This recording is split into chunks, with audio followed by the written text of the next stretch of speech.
Hello everyone, this is registered dietitian Jason Hunter here with today's Nutrition Quickie, and today we're going to talk about cravings.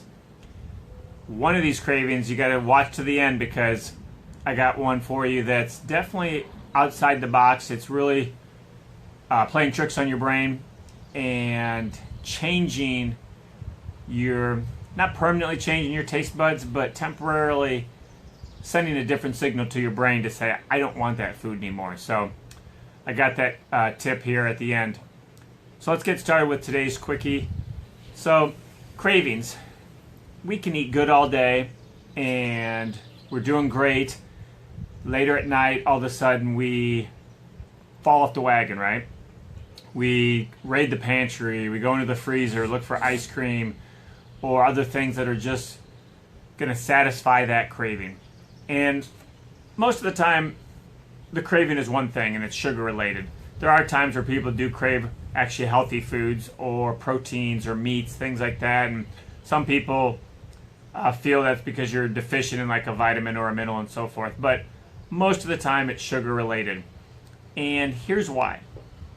Researchers have discovered that there's a reward mechanism in our brain. And the short name of this, I'm just going to call it LHVTA. And it's this section of our brain over here that really influences and controls foods, tastes, senses that we want. So we're going to use sugar as this example since that's usually what people are craving. This reward mechanism is craving sugar. You fight it, it keeps getting stronger. You fight it, it keeps getting stronger. Finally, you give in and you start eating some sugary food or dessert or whatever, right? Well, because that sugar is kind of a concentrated source, right? Your brain is now going to shut down or slow down your dopamine receptors. And those dopamine receptors are there to help reduce the, let's call it overexposure of that stimulant, right? Or that food that you're eating.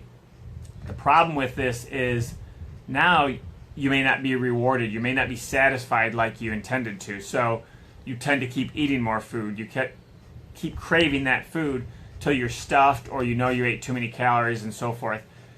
So it's this cycle that you get into, and it all has to do with this reward mechanism. To put this into perspective, this is the same area of the brain that controls drug addiction and other things like that. So when you hear doctors and other medical professionals talking about how sugar is an addictive property or it can be an addiction, this is why. Because it's actually the same part of brain that controls these drug addictions and dependencies and so forth. So it can be very powerful for some, maybe not so much for others. So what do we do about it? We really try to stop those cravings, control those cravings. And I'm going to give you two here in this video, and then there's going to be two more at the link in this post. And this is where you really take control of your weight loss. This is where you take control of your health and stop, I guess, ruining a good day, right? When you're eating healthy and you get to the end of the day and it just falls apart, and then you go to bed feeling like crap physically and mentally because you didn't feel like you did much that day or that you reached farther towards your goal. So first one is take a big breath. Deep breathing has been shown to really shut down a lot of different cravings. They've actually tested this also with smokers when they've tried to stop smoking or have that urge for a cigarette, is take a deep breath, close your eyes, just breathe, relax, think of something else, think of a beach or somewhere, a vacation that you had a ton of fun at, whatever. Give that craving time to pass. And it's kind of like the yoga breathing and so forth. You just spend 5 minutes relaxing, breathing, meditating, and many times you'll find that that craving has gone.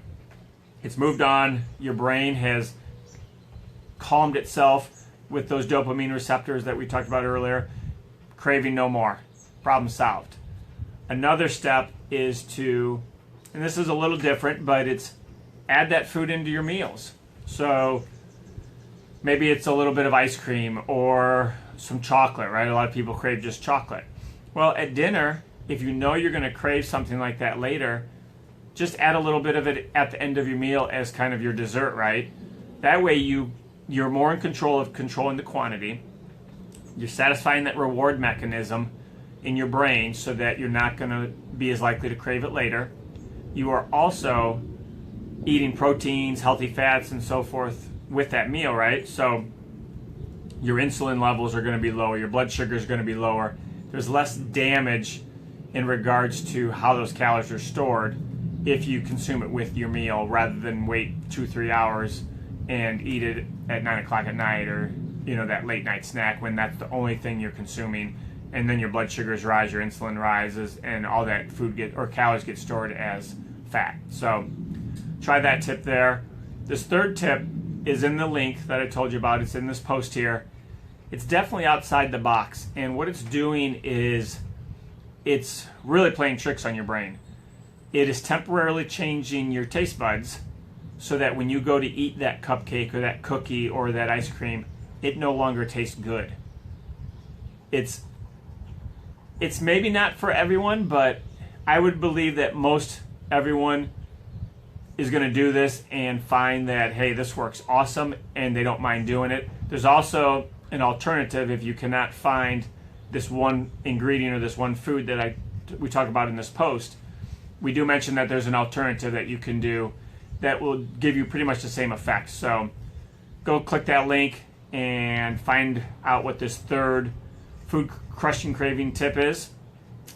It's, like I said, it's a little different, and you really are just playing tricks on your brain and temporarily changing your taste buds so that that food no longer tastes good when you go to eat it. So check it out. Let me know what you think about it. If you like today's video, please give it a share, and I'll be back soon with another Nutrition Quickie.